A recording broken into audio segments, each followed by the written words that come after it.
este eh, lo que son los derechos humanos y la tutora a cargo será Sara del Carmen Callejas.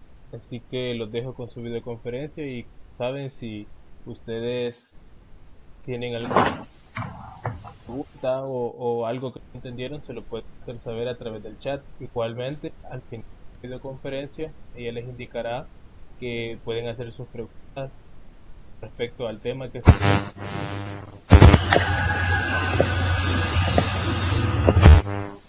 con usted ahí, Sandra.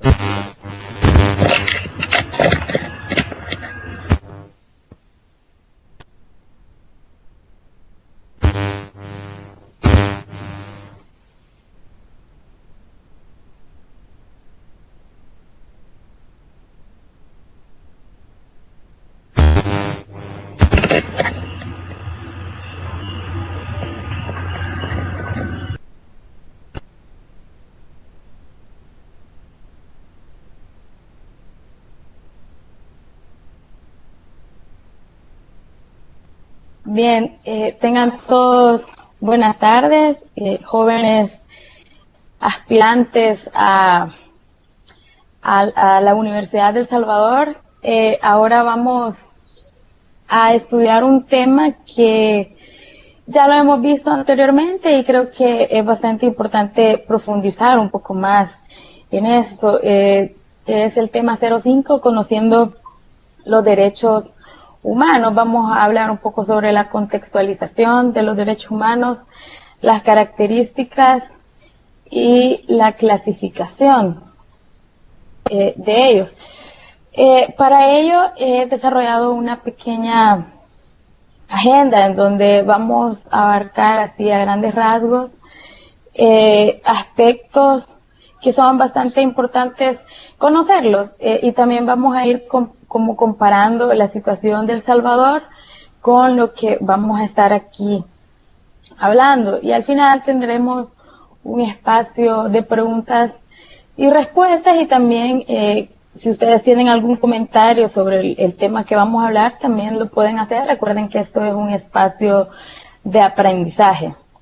Ahora bien, la agenda que vamos a desarrollar en estos minutos es la contextualización de los derechos humanos en El Salvador, qué son los derechos humanos, las características generales de los derechos humanos, la clasificación, las instituciones y los organismos que velan por el cumplimiento de estos derechos.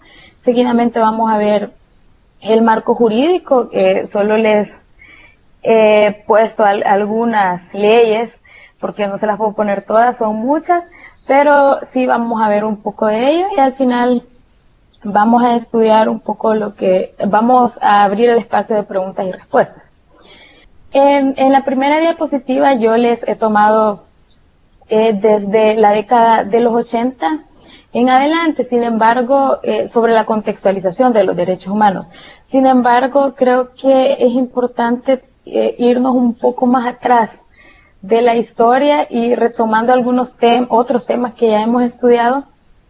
Y es que en la década de los 30, si recuerdan, en el periodo de la militarización en nuestro país, los derechos humanos se vieron violentados en cierta forma debido al sistema político que existía en esas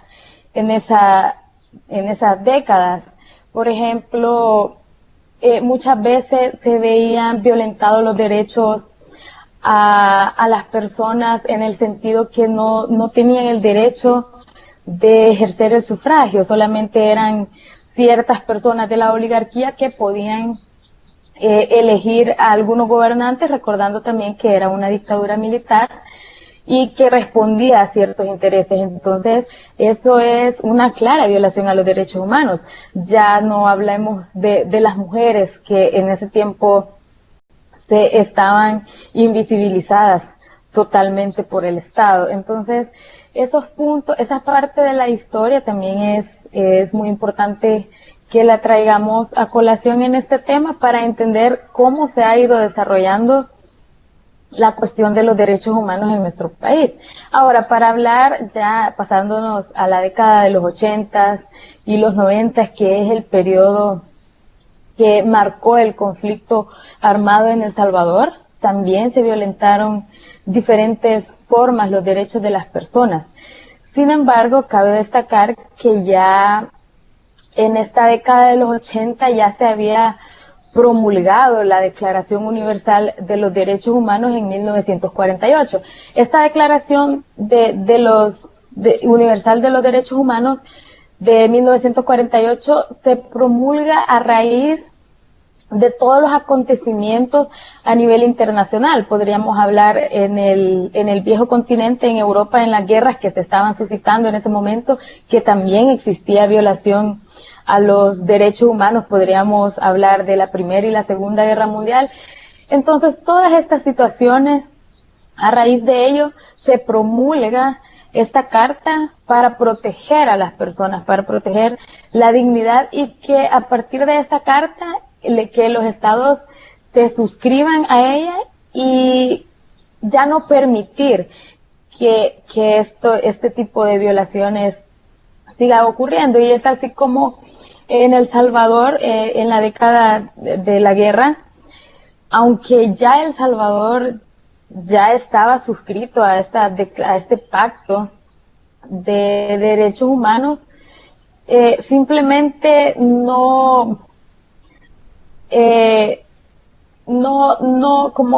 ¿cómo explicarles? No, El Salvador, el gobierno, como estaban en guerra, no siguieron esas líneas de ese pacto, sino que violentaron los derechos, aún así siendo parte de ello. Existen instrumentos jurídicos vigentes, tanto nacionales como internacionales, que declaran y garantizan los derechos humanos en el cual goza El Salvador. Como les explicaba anteriormente, en la guerra sí hubo violación de los derechos humanos, aunque ya existiesen estos instrumentos jurídicos.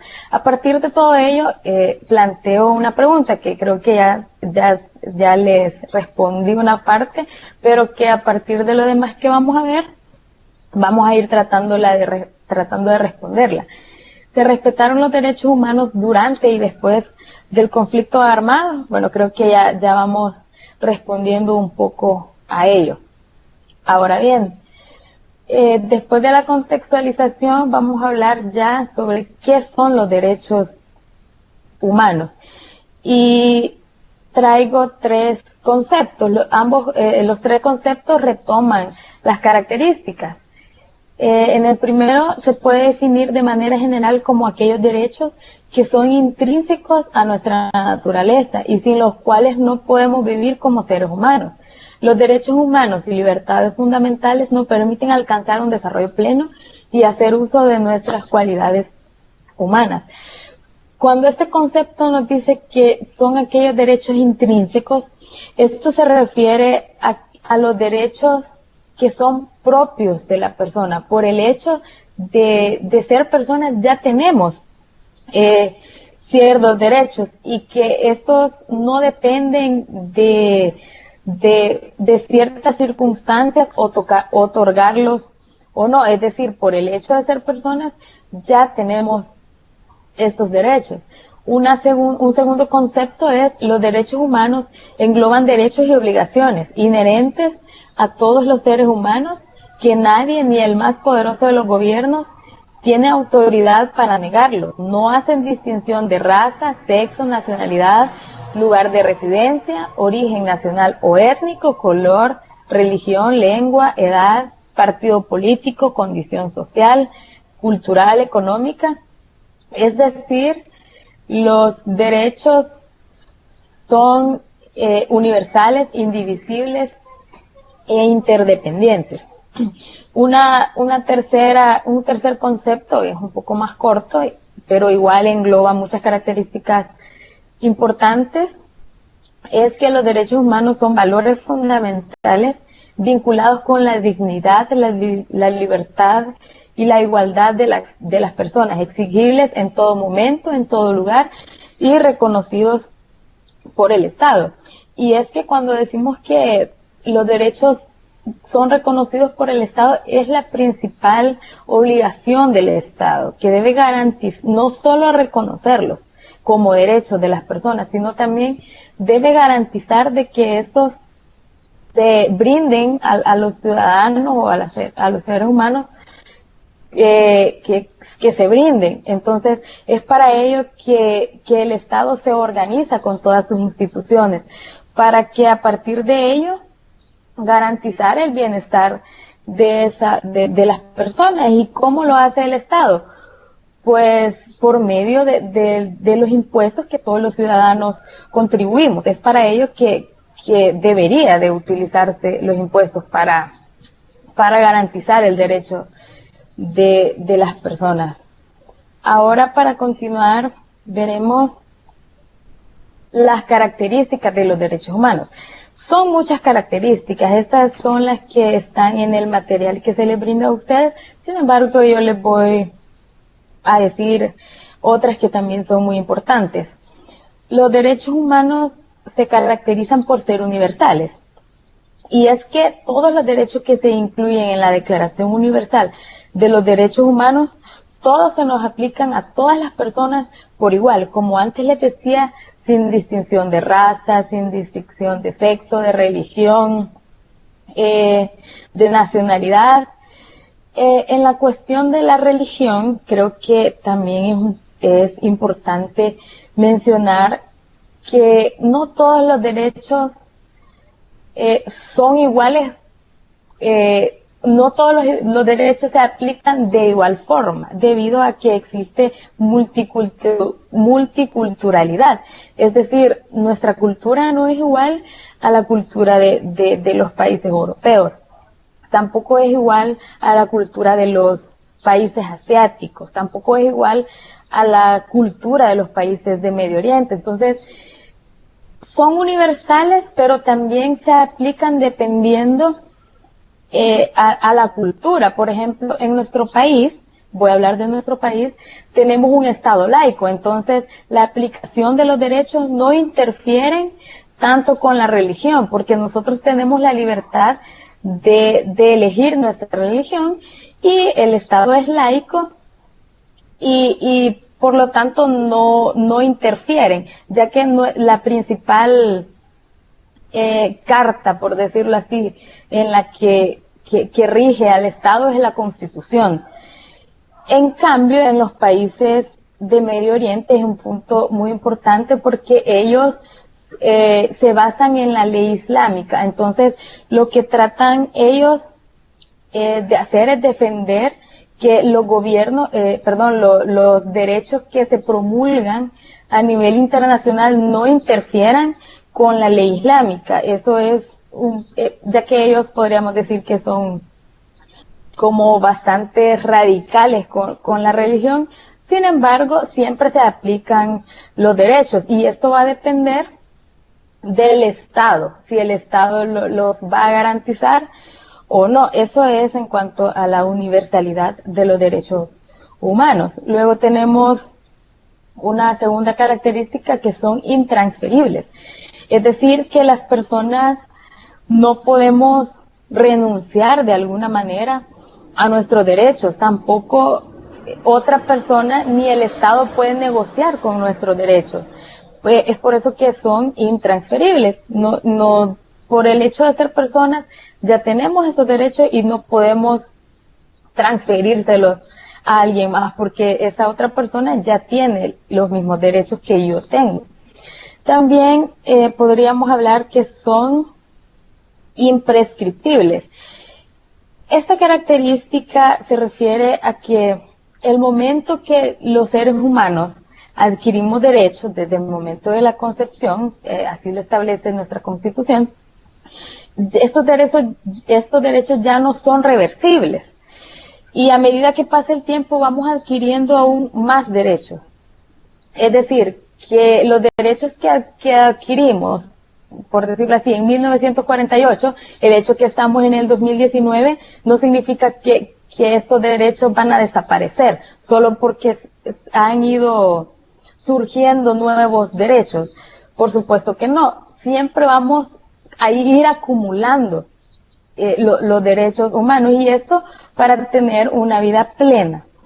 Ahora bien, en el caso de la imprescriptibilidad, cuando existe violación a los derechos humanos, estos no prescriben en el tiempo, es decir, que los que atentan contra los derechos humanos tienen que ser juzgados sin ningún límite temporal. Me voy a ir allá a 1919, a nivel internacional, en la Primera Guerra Mundial. Las personas que cometieron atrocidades en esa guerra, si bien ya no están, pero sí los estados tienen la obligación de resarcir esos daños. Es por eso que no importa que haya pasado en 1919, pero el estado tiene la obligación como de resarcir el daño. También podríamos poner el ejemplo de El Salvador, en la pasada guerra, que pues es bastante reciente. El Estado no debe olvidar a esas personas, a las personas que se les violentaron los derechos. Podríamos hablar en el caso del Mozote, en donde lastimosamente se da una cruel violación a los derechos humanos por parte del Estado, y esto se acrecienta más a partir de 1989, si no me equivoco, donde, no sé si ustedes han escuchado hablar de los escuadrones de la muerte. Entonces esto se intensifica. Entonces los escuadrones de la muerte, estos grupos son paramilitares, es decir, del Estado, comienzan a violentar de alguna forma los derechos de las personas, y traigo a colación el caso del Mozote porque es bastante reconocido a nivel internacional. Entonces lo que ya hizo el Estado es que, como ya no están las víctimas, el Estado resarce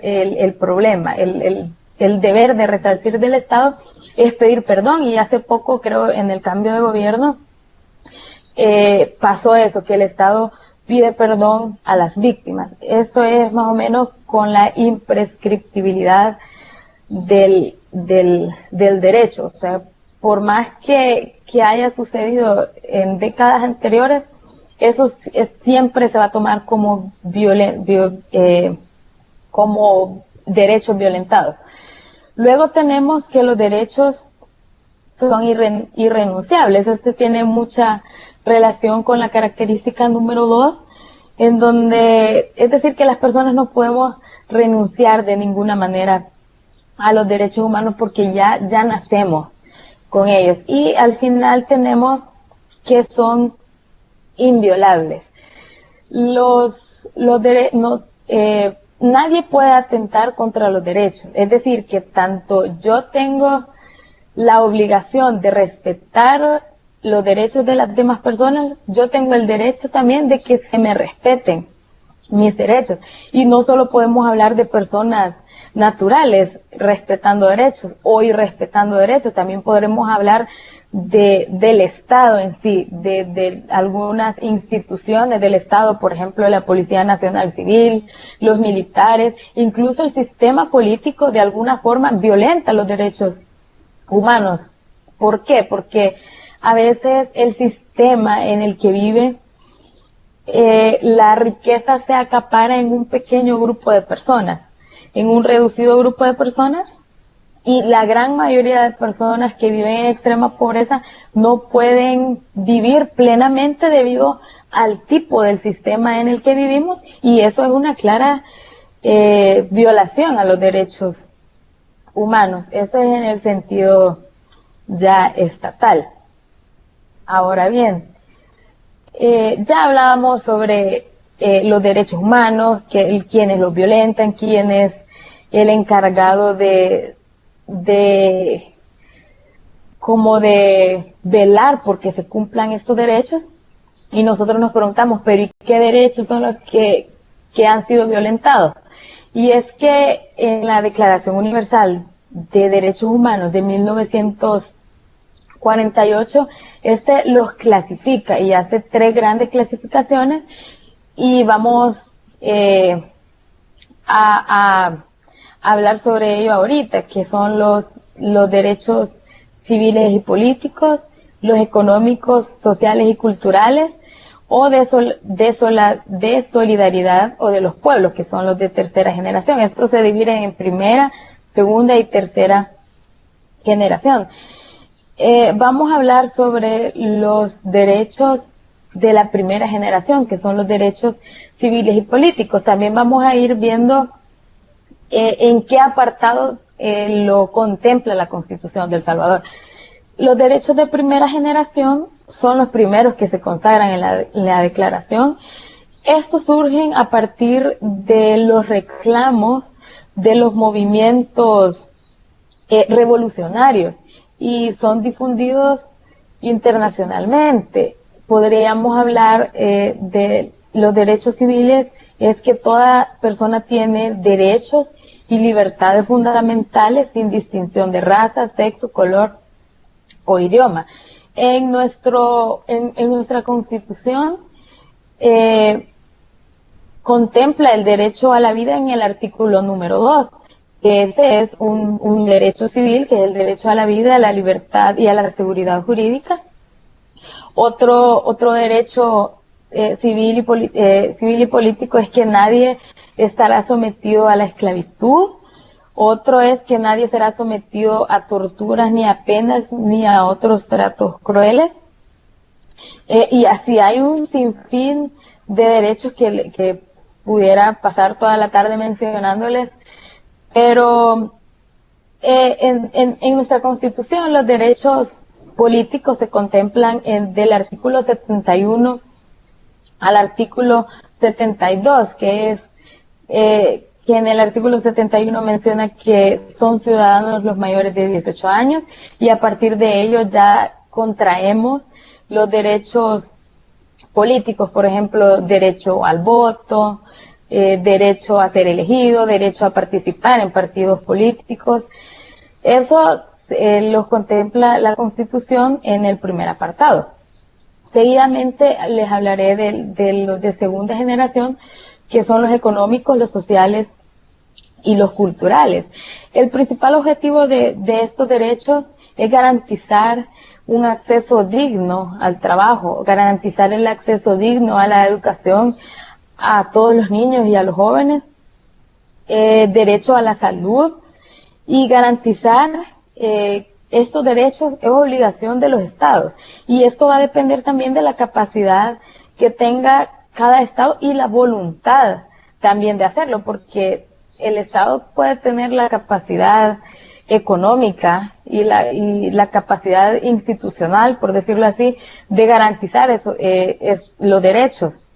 Sin embargo, algunas veces, como en el caso de nuestro país, existe poca voluntad de nuestros gobernantes de poder garantizar por medio de las instituciones estatales, de garantizar los derechos. Y también recordemos que esto va a permitir el pleno desarrollo de las personas. Ahora, entre los derechos de segunda generación podríamos mencionar que todas las personas tenemos derecho a la seguridad social y a obtener satisfacción de los derechos económicos, sociales, políticos y culturales. También podríamos hablar de que todas las personas tenemos derecho de obtener un trabajo en condiciones equitativas. Estamos hablando que no solo los hombres tienen derecho a participar o a tener un empleo digno, sino que también dignificar a las mujeres. También podríamos hablar de que toda persona tiene derecho a formar sindicatos para la defensa de sus intereses, esto siempre dentro del trabajo. También tenemos otro derecho de segunda generación, que es tener derecho a la salud física y mental, a la educación primaria y secundaria obligatoria y gratuita. Esto es en el caso de nuestro país. Y en la Constitución se contempla en el capítulo segundo, y son 4 secciones de los derechos de segunda generación. El primero reconoce el derecho de la sección familia, en el segundo de garantizar un mejor trabajo, En el tercero engloba los derechos culturales, la educación, la ciencia y la tecnología. Y la sección cuarta de nuestra Constitución contempla el derecho a la salud y la asistencia social. Recordemos que la salud es un derecho universal y por ende ningún Estado debe de negarle la salud a ninguna persona sin importar su nacionalidad. Luego pasamos a los derechos de la tercera generación o de solidaridad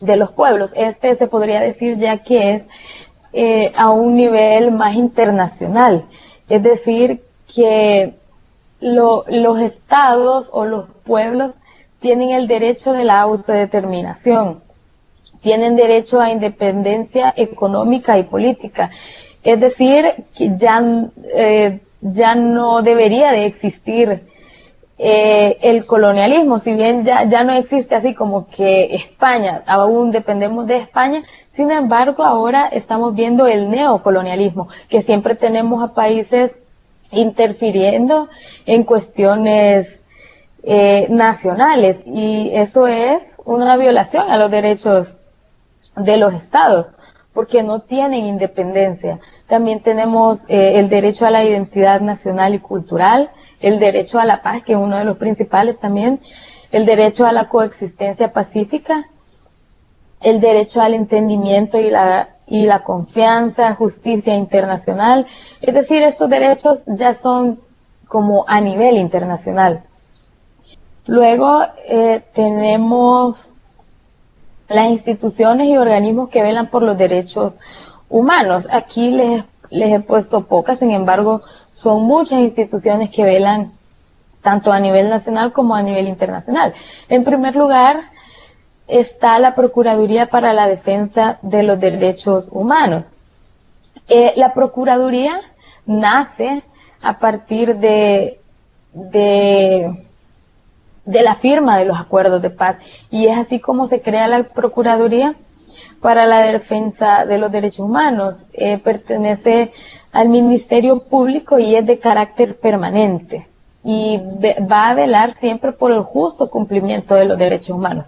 También tenemos el IDUCA, que es la comisión,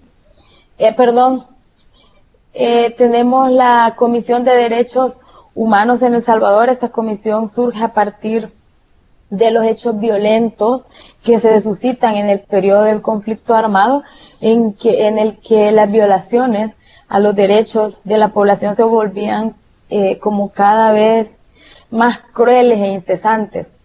Entonces, esta se encargaba de denunciar las violaciones y también de la búsqueda de los desaparecidos y el acompañamiento a las víctimas y a sus familiares, entre otras. También tenemos la tutela del arzobispado. Esta, no sé si ustedes ya han escuchado hablar de ella, que es una instancia episcopal que depende mucho de la iglesia, y también esta se dedicó en el periodo de la guerra a denunciar las graves violaciones que se daban a los derechos humanos en El Salvador en el periodo de la guerra. Esto es en cuanto a las nacionales.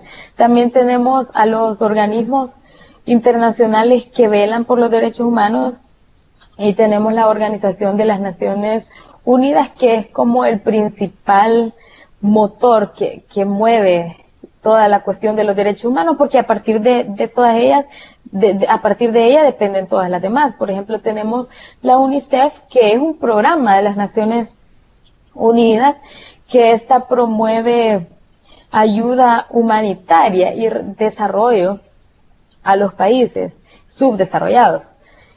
También tenemos la UNESCO, que el principal objetivo de ella es contribuir a la paz mediante la educación, la ciencia y la cultura, más que todo en los niños, que son como los más susceptibles. También tenemos la FAO, que es la encargada de la seguridad alimentaria y se encarga de dar asistencia técnica a las personas que viven en situaciones de extrema pobreza, para que éstas tengan como mejor calidad de alimentación y así tener una vida más digna. También tenemos la Organización Mundial de la Salud. Esta es la principal responsable de llevar a cabo el liderazgo en asuntos sanitarios. Es la que se encarga también de llevar la agenda de investigaciones respecto a la salud, y es también la que establecen las normas de sanidad a nivel mundial. También tenemos la Organización de Estados Americanos, también, que vela por el cumplimiento de los derechos humanos. No hay solo esta, sino también tenemos la Organización Internacional del Trabajo, tenemos la Organización Internacional de las Migraciones. El trabajo de la OIM es bastante interesante, ya que esta vela porque se cumplan los derechos de los migrantes, es decir, un salvadoreño que se quedó en México, por ejemplo, y necesita asistencia a la salud. Estos velan para que estos migrantes no se les violenten los derechos en otros países. También tenemos los cascos azules, que es como una dependencia también de la Organización de las Naciones Unidas, y estos luchan también para que se dignifiquen los derechos humanos. También podríamos hablar de los Médicos Sin Fronteras. También a partir del año 2000 ya podríamos hablar del derecho al medio ambiente. Ya se comienzan a hacer foros internacionales sobre el medio ambiente, que también es un derecho que tenemos de vivir en un ambiente sano. Entonces, como les hablaba anteriormente, que los derechos también son acumulativos. El hecho que hayan surgido nuevos derechos a partir del 2000, que son los derechos a un medio ambiente sano, y comienzan a haber muchos foros, no significa que los derechos que se promulgaron allá por 1948 los vamos a perder.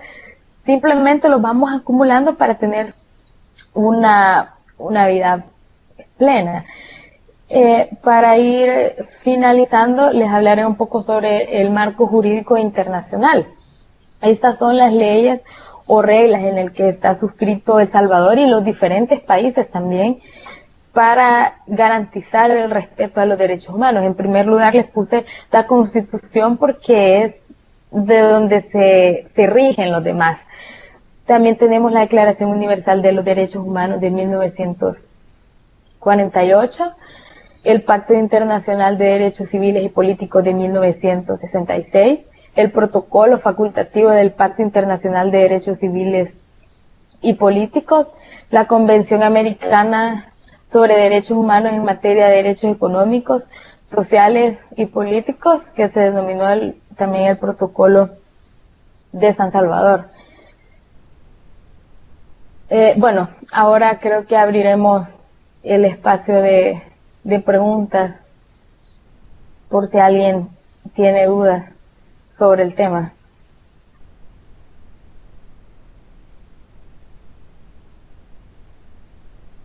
Como ya les había indicado anteriormente, las preguntas que tengan los alumnos se pueden hacer por medio de la mensajería de la videoconferencia, así que estaremos atentos a cualquier duda que ustedes tengan.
Bien, la primera pregunta de Eduardo Guerrero dice que me queda una duda. Cuando usted se refirió a que el Estado es un Estado laico, ¿se refiere a que un Estado laico es que no se, como que el Estado no debe interferir o no debe, como por decirlo así, decirle a sus ciudadanos, ustedes deben ser, por decirlo así, ustedes deben pertenecer a la Iglesia Católica? Por supuesto que no, el Estado deja en la libertad a las personas que nosotros podamos decidir la religión que a nosotros más nos convenga o que más nos interesa.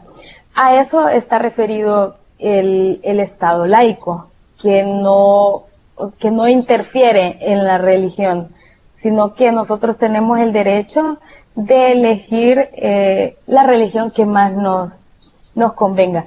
Sin embargo, para ampliar un poco más el tema, se lo voy a publicar en el foro. Va a ser una paginita más o menos que les voy a hablar sobre el Estado laico, porque es un tema bastante interesante, pero sí, básicamente a eso se refiere, que el Estado no debe interferir en la religión. O sea, es como decirlo así, un Estado sin religión. No sé si respondí, o sea, si quedó claro.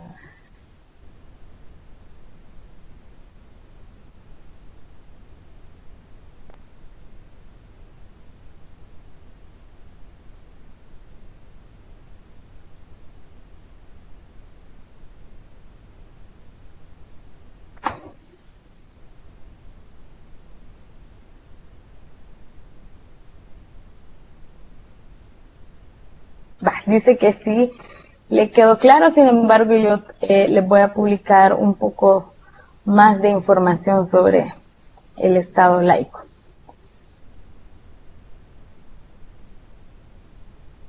No sé si alguien más tiene otra pregunta.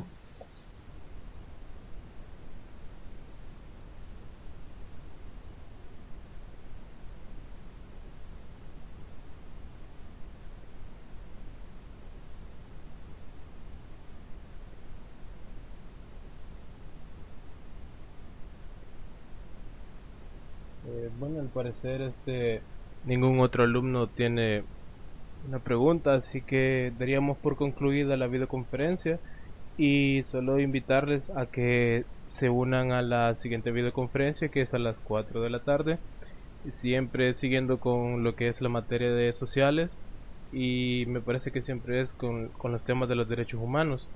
Me parece que es un tema muy interesante y espero que hayan disfrutado de la videoconferencia y que les haya solventado algunas dudas que tenían. Así que pasen buenas tardes. Feliz tarde.